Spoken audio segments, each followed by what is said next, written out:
after giving birth, new mum Jo Bingley committed suicide after problems with breastfeeding became too much. Today, the husband she left behind talks about his loss and why he wants lessons to be learned. Still to come, the man whose wife committed suicide 10 weeks after giving birth and why he thinks problems with breastfeeding added to her depression. He's with us after the break. Welcome back. We often talk about postnatal depression on this show, but after his wife Jo committed suicide, Chris Bingley set about looking for answers. One of the things he'd found that contributed to her suicide was that the problems she had with breastfeeding had become too much. Today, Chris explains why he feels if she'd been offered different options, she'd still be alive today. Thank you so much for being here, Chris. Thank you. It's very good of you. Now, just to take you back to when you first met Jo, Yeah. It was in a nightclub, love at first sight, everything was great. She was a very happy, smiley lady, Yeah. and you got married, and you've described life at that point as magical. It was. She had a wonderful, glorious smile, sparkling eyes, and she was my gorgeous girl. Yeah. You know, we kind of met each other, and over a period of time, we just fell madly in love. Of course. It's fantastic. And you got married, as I say, Yeah. and you wanted to try and start a family as soon as possible. Yeah. And sadly, you lost your first baby. We know there was at least 2 miscarriages. The last one, she had to have terminated because she died inside. And at that point, it wasn't till after her death that I found that she'd been treated for depression.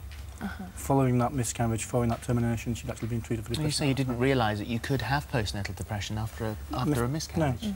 No. Which, until someone says it out loud, there'll be a lot of people that don't realise that can happen. But I suppose when you think about it, it's perfectly reasonable to expect. And because of that fact alone, there was a 50% chance it would happen again. Yes.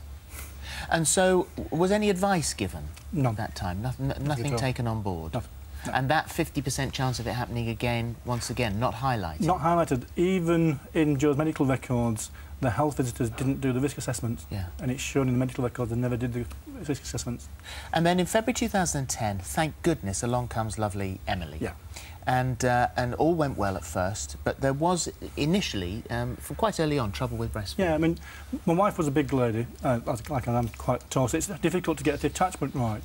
So she was a nurse for 20 years, but she worked at Huddersfield Royal Infirmary. She went back to the birthing unit there, so they showed her different ways to get attached, and everything seemed fine. We came out again from a hospital without any problems. But then my daughter, about a week later, started crying, inconsolable crying, and Jo couldn't deal with that at all. She passed the daughter to me, and we were told it's colic. It's just one of those things you have to work through. And it wasn't. Jo went back into hospital, and she wasn't producing enough hind milk, enough milk at all.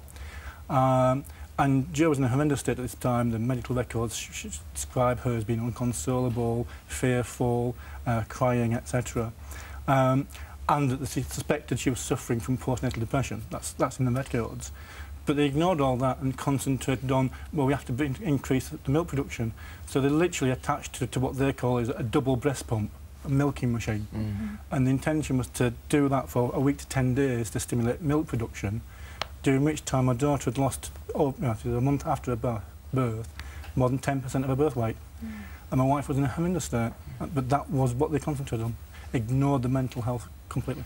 So she was under this immense pressure then at that point, and then she starts to doubt herself and her abilities as a mother. Exactly. I mean, to cut it very short, I came to see that evening, and she was in a horrendous state, and it couldn't continue. So we stopped the breast milk. We stopped and went to bottle feeding, and she fed Emily for the first time in over a couple of weeks. And Emily fell asleep in her arms, and from there on, it was, you know, stick with the bottle feeding. It works. It's what's needed.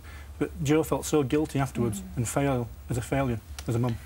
Well, the coroner's report says that Jo experienced difficulty and anxiety about breastfeeding her daughter, who cried in a most distressing way and was losing weight. This caused Joanne to question her ability to be a good mother. The elements of a depressive illness developed with the difficulties Joanne had and perceived that she had around breastfeeding, and amongst other things caused her to question her ability to be a mother and to love her baby. That's correct. And so when she got home, what was life like when she came back? To begin with, it looked fine. Outwardly, she showed no signs at all. I didn't know until much later she'd been ringing all these helplines. The phone bill was huge, but that only came out later. And on an evening, she had a wonderful routine with Emily. She'd go do the bath time, and she'd do a baby massage, and she'd even sign on her little belly, "I love you." And so it appeared to be fine. But we got through to, it was the Easter weekend, and I'll not forget, and after doing that nighttime routine, she just suddenly collapsed in a heap at the top of the stairs, literally just shaking, uncontrollably shaking, not crying, but just in a shaking fit. And it took me hours to get her out of bed, out of the floor and into bed, just to calm her down.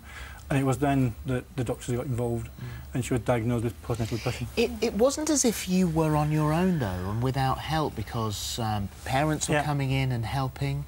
There were the health visitors. There was even a crisis team. Unfortunately, when the crisis team got involved, I thought, here's the experts, that's fantastic. You know, by that time, Jo was suicidal. She wanted to kill herself and the baby, is what she'd been talking about. She talked about numerous ways she'd considered to kill herself, but she knew she wouldn't work. Who'd she spoken to that? She sat with myself and the GP in the GP surgery, went through this list, and I was just kind of, you know, just unbelievably the shock to listen to your wife explain how these different ways of stabbing, jumping off a bridge, throwing herself in front of a car, but it won't definitely kill me. And it's like rabbit in headlights.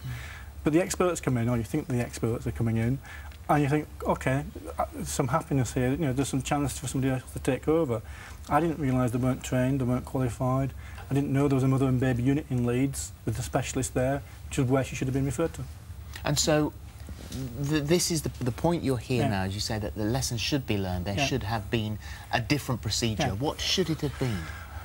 There's 4 things that should have happened, and being at home is the last one. She should have been referred to specialist psychiatric care, and the services were available. She should have been admitted either to a specialist mother and baby unit, or worst case, to a general psychiatric ward. She was that bad, and that's what came out of the independent investigation. That's what came out of the coroner's inquest. You know, these things should have happened, but we were never told about it. And because we didn't know about it, we didn't ask, so that's all we didn't get. You also wanted to point out today, because unfortunately, you described there very illuminatingly how her mind was and how she wanted to end it, her life, and she did manage. She did succeed, and sadly, you woke up to an empty bed, and then you heard that there'd been a report that someone had thrown themselves in front of a train, it impacts on other lives as well. It does. The only way to get the truth was for me to go through the medical records, and then the coroner's inquest, try and get the truth out. And what hurt me, what really got to me, because I did this for my daughter, I'm doing this for my daughter, was, as well as the train drivers that witnessed what happened with Jo and the members of the public, all of whom needed help, all of whom needed treatment afterwards for witnessing what happened, there was a 7-year-old child stood on the edge of the station of the platform. So as Jo laid down in front of the train, it went over, separated her and dragged her apart. A 7-year-old child witnessed that, and is still receiving treatment. It's a 7-year-old girl. Well, the findings of the coroner's report and the independent review were that Jo's death could not have been foreseen, and that there were no ongoing system failures. Last month, the NHS admitted liability for not offering Jo the option for inpatient care, which is understood that she would have accepted. The South West Yorkshire NHS Trust say the Trust reiterated the findings of the coroner's report and the independent report, and say that they're working closely with Chris to devise and implement an action plan to strengthen services for women with severe postnatal depression. I'd like to add that the Care Quality Commission has reported, and in investigating that same NHS Trust, they failed to implement the recommendations from the report into Jo's death, and unfortunately other women have died since. Thank you for pointing this out, and as I think probably the bottom line is here, if you or a member of your family feel that someone is in crisis, that there is a postnatal depression serious issue, what do you do? Please, please, please make sure you get the specialist perinatal psychiatric help that's needed, not just the general mental crisis team. They're good, but they don't really understand that when these things happen, it changes so quickly. 10 days from my wife being suicidal to killing herself. That's all it was. And how's little Emily doing now? She's fantastic.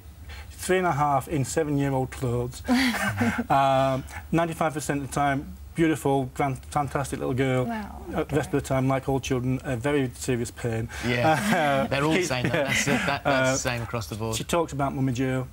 We talk about it a lot. When she brings up the subject, which is hard, and there's lots of hard things to go but I can cross that bridge when we come to them. I know that that she'll be put in front of the telly at an appropriate time during our chat. So I better wave, actually. Would you like to give her a wave? I better wave, otherwise I'll get told off later. Yeah, yes. Good morning, Emily. Yes. Thank you. Thank you very much indeed. Thank you so much, Chris. Thank you. If you know of anyone affected by postnatal depression, there's lots of help available. For details and a link to the foundation set up in Joanne's name, you can go to our website. I'll get some reactions now from Jeff. Many messages of condolences coming in for Chris and his family. And it seems that many people believe there is a lot of pressure put on new mums. Anna says, failure to breastfeed has definitely contributed to my postnatal depression. There is so much pressure on mums now, and I don't think there's enough support. Shauna says, no woman should have to go through this. Postnatal depression is no joke, and we need to be made aware of the signs and what could trigger it. OK, so Emily Mitchelson says, my thoughts are with the family, and of course we all echo that as well.